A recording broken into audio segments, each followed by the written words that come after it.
For over 2 decades, the theatrical cuts of the wizarding world have dictated global pop culture, shaping the collective memory of an entire generation. But beneath the flashing cinematic special effects and the grand orchestral scores lies a massive corporate web of narrative cover-ups, omitted plot histories, and systematic character executions. Welcome to the Potter Audit. This platform does not exist to celebrate Hollywood hype, nor does it operate on casual movie nostalgia. This is an independent forensic review of the original literary text canon. As our systematic countdown to the winter production parameters narrows, our single objective is absolute factual reconstruction. We are dissecting the vital rules, dark philosophies, and gritty realities that Warner Brothers was too afraid to film. The forensic files are officially open. The audit begins now. Unsealing this archive demands an immediate dismantle of the carefully curated security propaganda issued by the Department of Magical Law Enforcement during the mid-90s. The mainstream historical ledger routinely frames the maximum security fortress of Azkaban as an inescapable penal coordinate resting under absolute state sovereignty.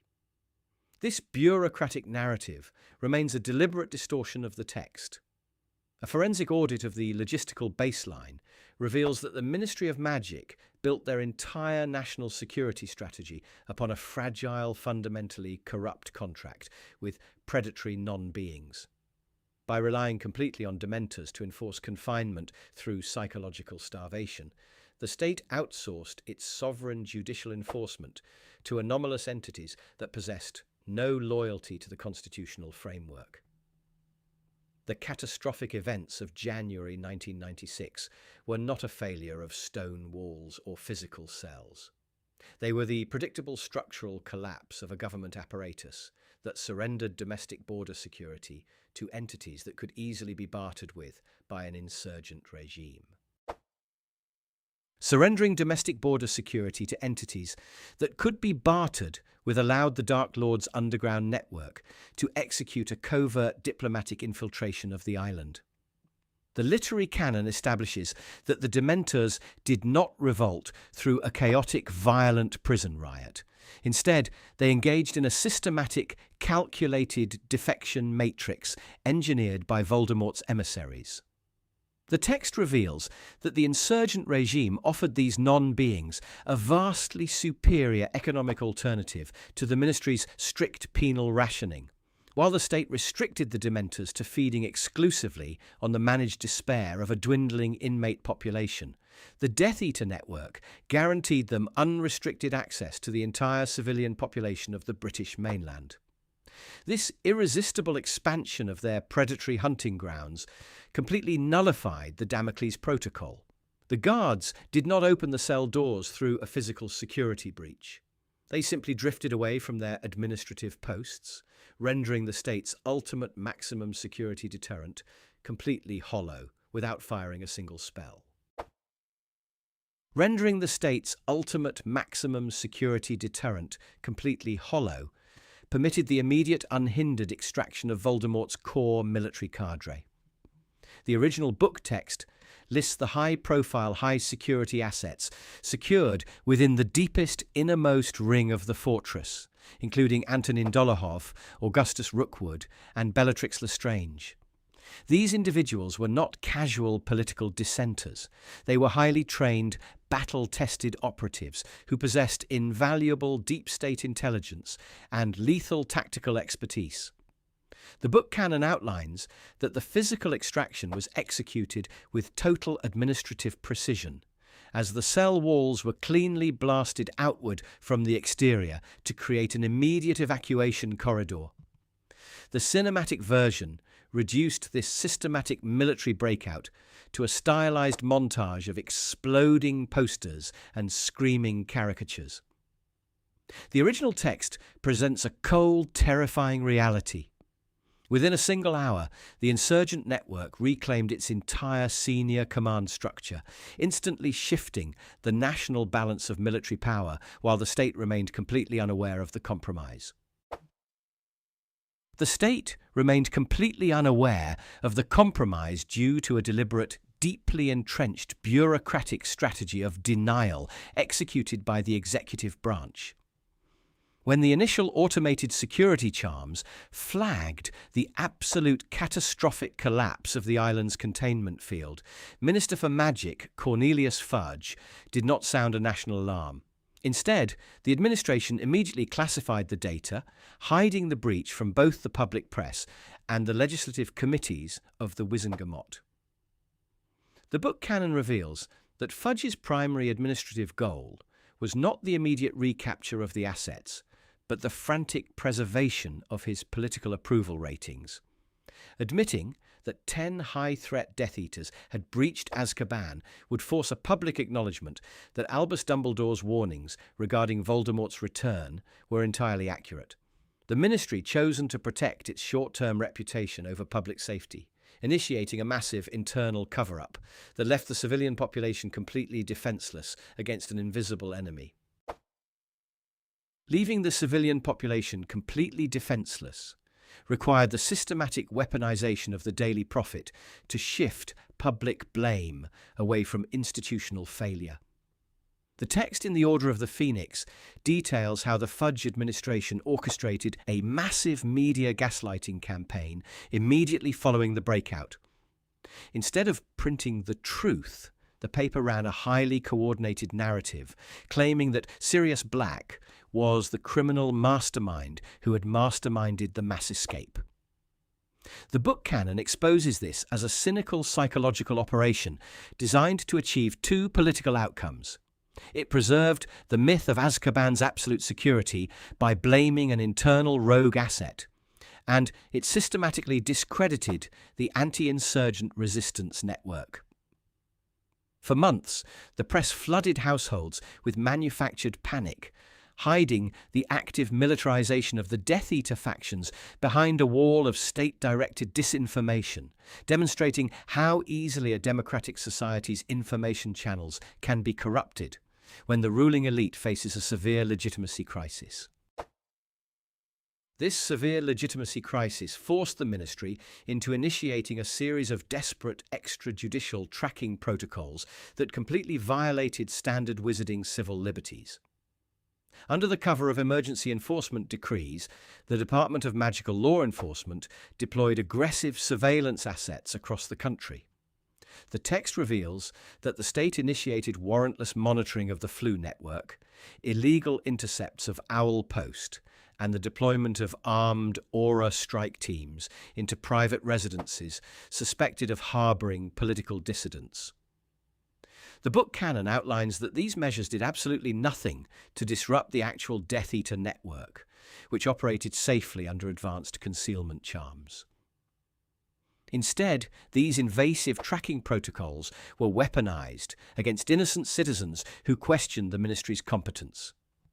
The state expanded its police infrastructure not to capture the actual fugitives, but to intimidate the civilian population, turning a national security failure into an administrative opportunity to enforce total compliance.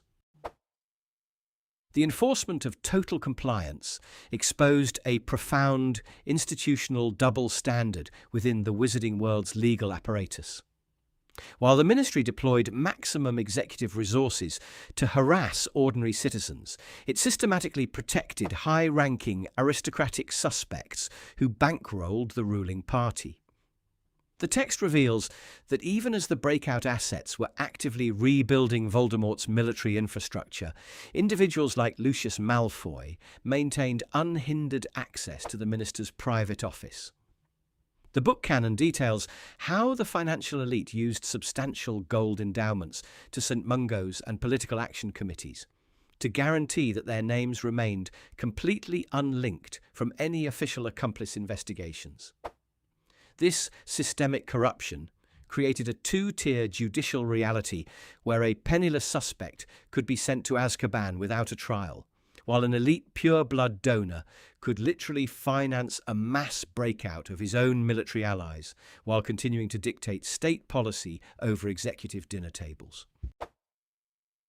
This systemic corruption inevitably triggered the total, irreversible collapse of public trust in the state's executive branch. By June of 1996, the physical evidence of the breakout could no longer be contained behind a wall of media censorship. The unsealed book canon details the terrifying aftermath of the Battle of the Department of Mysteries, where Cornelius Fudge was finally forced to personally witness Voldemort's physical presence inside the ministry atrium itself. The text describes a scene of absolute political ruin. Within a single minute, the entire structure of state denial collapsed completely. The public realized that the government had spent a full year executing a massive gaslighting operation, while the nation's most dangerous mass murderers were walking free. This sudden realization shattered the psychological contract between the state and the populace, turning the ministry building from a symbol of national authority into an empty shell of bureaucratic cowardice. This total breakdown of institutional integrity was entirely systematically cleansed by the corporate production pipelines of Warner Brothers. In director David Yates's 2007 cinematic adaptation of The Order of the Phoenix, the intricate political warfare defining the breakout cover-up was completely excised to preserve a fast-paced theatrical runtime.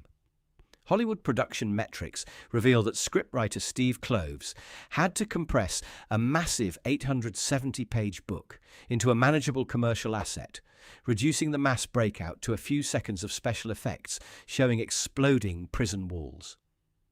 By presenting the collapse of Azkaban as a simple visual action cue, rather than the calculated internal failure of a corrupt penal architecture, the films completely obscured the deeper corporate critique of state overreach. This choice shielded global theatre audiences from the uncomfortable political realism of the text, compressing a sophisticated commentary on institutional censorship into a conventional fantasy blockbuster franchise that prioritized spectacle over structural depth. The lingering consequence of this corporate mitigation is a global audience completely blind to how the Ministry of Magic uses censorship to hide its own structural decay from public oversight. The book canon demands we recognize that the true tragedy of the 1996 mass breakout was never restricted to the physical escape of the prisoners, but lay in the complete corruption of the state's information channels to protect a dying regime. The Azkaban breakout file stands as an undeniable forensic proof of a society where public safety, legal transparency, and institutional accountability can be completely subverted by an executive branch determined to preserve its own political comfort. As the production parameters for the 2026 television adaptation materialize, the creative staff faces a monumental opportunity to finally reject the softened Hollywood filters of the past, restoring the raw political horror of this administrative collapse. The forensic truth remains locked in the text, awaiting a reconstruction that refuses to look away from the rot hiding directly behind the state seal. The forensic files for this specific case study are officially closed, but our systematic countdown to the winter launch continues to accelerate. The historical text canon holds thousands of hidden secrets, structural plot holes, and corporate alterations that must be brought into the light before the cameras roll. To secure your administrative clearance for our upcoming weekly intelligence briefings, tap the subscribe button on your screen right now. Ensure you explore our archive of daily shorts to trace the complete, unbroken timeline of movie alterations. Do not let Hollywood dictate the boundaries of your law. Stay vigilant. The audit never sleeps.